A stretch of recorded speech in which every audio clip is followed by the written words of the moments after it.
Students, आज इस video में मैं आपके लिए कुछ बहुत ही इम्पोर्टेंट, आप कह सकते हैं मोस्ट इम्पोर्टेंट क्वेश्चन लेकर आया हूं चौसर एज से रिलेटेड। इस वीडियो में मैं आपको चौसर या उनके जीवन या उनकी राइटिंग से संबंधित क्वेश्चन नहीं दे रहा हूं।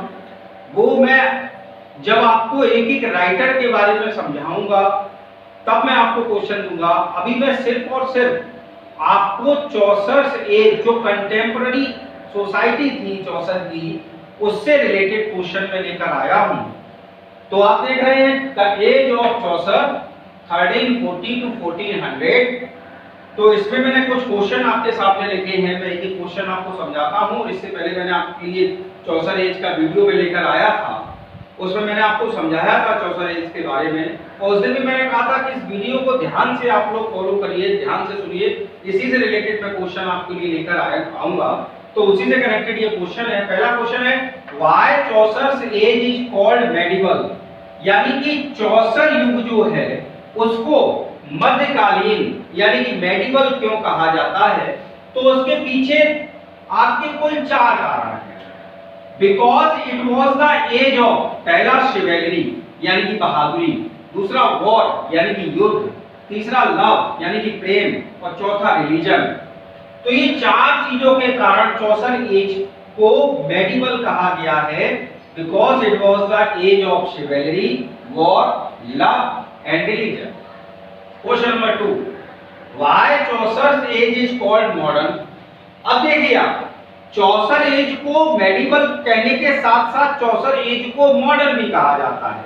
तो मॉडर्न क्यों कहा जाता है, दूसरा क्वेश्चन आपका यही है, why Chaucer age is called modern. तो उसके पीछे कारण ये है because aristocracy, nobility and the church showed the sign of decline. Chaucer age में एरिस्टोक्रेसी, नोबिलिटी और जो चर्च की इंपॉर्टेंस थी वह धीरे धीरे डिक्लाइन यानी कि पतन की ओर अग्रसर हुई, इसलिए इसको मॉडर्न भी कहा जाता है चौसर एज को। तीसरा क्वेश्चन आया, in Chaucer age who attacked on church, यानी कि उस समय जो चर्च की व्यवस्था थी, जो रोमन कैथोलिक चर्च थे, उन पर सबसे ज्यादा अटैक किसने किए। तो आंसर आपका होना चाहिए प्रोटेस्टेंट्स। आंसर क्या होना चाहिए, प्रोटेस्टेंट्स। अब अगला क्वेश्चन आपका आता है question number 4, who were the most popular leaders of Protestants at that time, यानी कि चौसर युग में उस समय जो सबसे महत्वपूर्ण और मोस्ट पॉपुलर लीडर जो प्रोटेस्टेंट्स के थे उनके नाम क्या थे।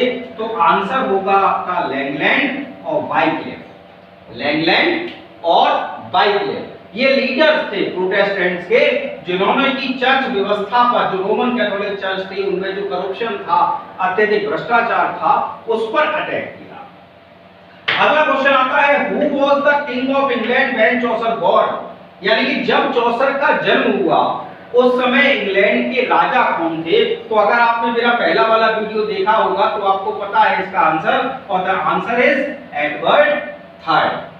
Edward third.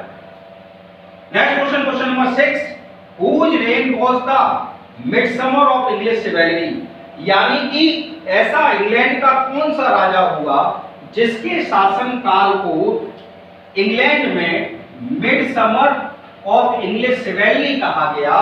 तो आंसर होगा एडवर्ड थर्ड। आप स्क्रीनशॉट लीजिए। Question number 7, Chaucer age was the period of successive wars with, पूछा जा रहा है कि चौसर एज जो है उसको पीरियड ऑफ सक्सेसिव वॉर्स कहा जाता है। तो कौन से देश के साथ उस समय सक्सेसिव वॉर्स चल रही थी इंग्लैंड की। तो आपको आंसर देना है, उस देश का नाम देना है। Answer is France. कौन सा देश है, फ्रांस। अगला क्वेश्चन आता है क्वेश्चन नंबर 8। क्वेश्चन नंबर 8 है, which epidemic came between 1348-49 in England, यानी कि सन 1348 से 1349 के बीच इंग्लैंड में कौन सी महामारी आई थी, कौन सी एपिडेमिक आई थी, उसका नाम आपको बताना है। द आंसर इज प्लेग, और प्लेग को उस समय ब्लैक डेथ का नाम दिया गया था। आज हम बात करते हैं तो आज भी पूरे संसार में एक एपिडेमिक आई हुई है जो कि कोविड-19 के रूप में हम जानते हैं। तो उस समय प्लेग आया था 1348-49 में। अगला क्वेश्चन है, how many people were died in that epidemic? England में उस महामारी में लगभग कितने लोग मरे थे? क्या संख्या थी? तो आप कह सकते हैं बहुत बड़ी संख्या थी, 1/3 ऑफ इंडियन पॉपुलेशन, यानी कि उस समय इंग्लैंड की जो टोटल पॉपुलेशन थी उसका 1/3 हिस्सा इस एपिडेमिक की भेंट चढ़ गया, यानी उसकी डेथ हो गई। अगला क्वेश्चन है, who was the successor of Edward third? यानी कि एडवर्ड थर्ड जो इंग्लैंड के राजा थे, तो एडवर्ड थर्ड के बाद कौन सा राजा इंग्लैंड का राजा बना सक्सेसर ऑफ एडवर्ड थर्ड? तो आंसर होना चाहिए रिचर्ड सेकंड। अगला क्वेश्चन है, before English which language in England was the official language? बहुत इंपॉर्टेंट क्वेश्चन है ये, यानी कि अंग्रेजी भाषा के आने से पहले वह कौन सी भाषा थी जो कि इंग्लैंड में ऑफिशियल लैंग्वेज थी? The answer is French. कौन सी भाषा थी? फ्रेंच। स्क्रीनशॉट लीजिए आप। Next question, question number 12, why did peasants revolt in the age of Chaucer? Question आपसे पूछा जा रहा है कि आखिरकार जो पीसेंट्स थे यानी कि किसान जो थे, उन्होंने एज ऑफ चौसर में रिवोल्ट यानी कि विद्रोह क्यों किया था?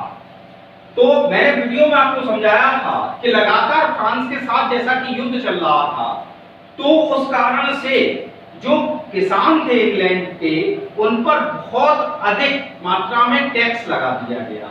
तो because of heavy taxes and demand of high tax, तो ये काहे हुआ? हैवी टैक्सेस के विरोध में, और जो आम जनमानस जो कि नौकर मतलब नौकरी करता था अलग अलग विभागों में, उनकी सैलरी बहुत कम कर दी गई थी, तो अपनी सैलरी बढ़वाने के लिए ये रिवोल्ट लंदन में किया गया पीसेंट्स ने। अगला क्वेश्चन है आपका, who challenge the authority of the Catholic church? अभी इसी से संबंधित एक क्वेश्चन मैं पहले भी दे चुका हूं। तो who challenge the authority of the Catholic church and revive the spiritual Christianity in England? बहुत इंपॉर्टेंट क्वेश्चन है। रोमन कैथोलिक चर्च जो था इंग्लैंड में, उसकी अथॉरिटी को चैलेंज किसने किया?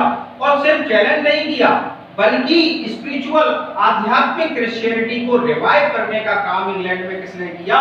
तो उनका नाम है जॉन बाइकले। ठीक है। अगला क्वेश्चन आता है question number 14, in which age renaissance and reformation movement started in England? यानी कि इंग्लैंड में किस युग में रेनेसा मूवमेंट और रिफॉर्मेशन मूवमेंट स्टार्ट हुआ? And the answer is the age of Chaucer, यानी कि चौसर के युग में। और लास्ट क्वेश्चन इस वीडियो का आपका question number 15, why did glory of Catholic church lost? आखिरकार उस समय इंग्लैंड में जो रोमन कैथोलिक चर्च थे, उनकी जो ग्लोरी थी वो आखिरकार क्यों खो गई? तो आंसर है सीधा सा ड्यू टू करप्शन।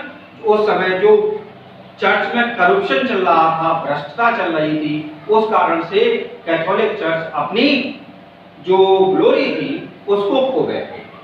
तो ये मैं इस वीडियो में मैंने आपको द एज ऑफ चौसर से कनेक्टेड कुछ क्वेश्चंस दिए। अगर आपको मेरा ये वीडियो पसंद आया हो तो प्लीज लाइक और सब्सक्राइब जरूर करें। Thank you.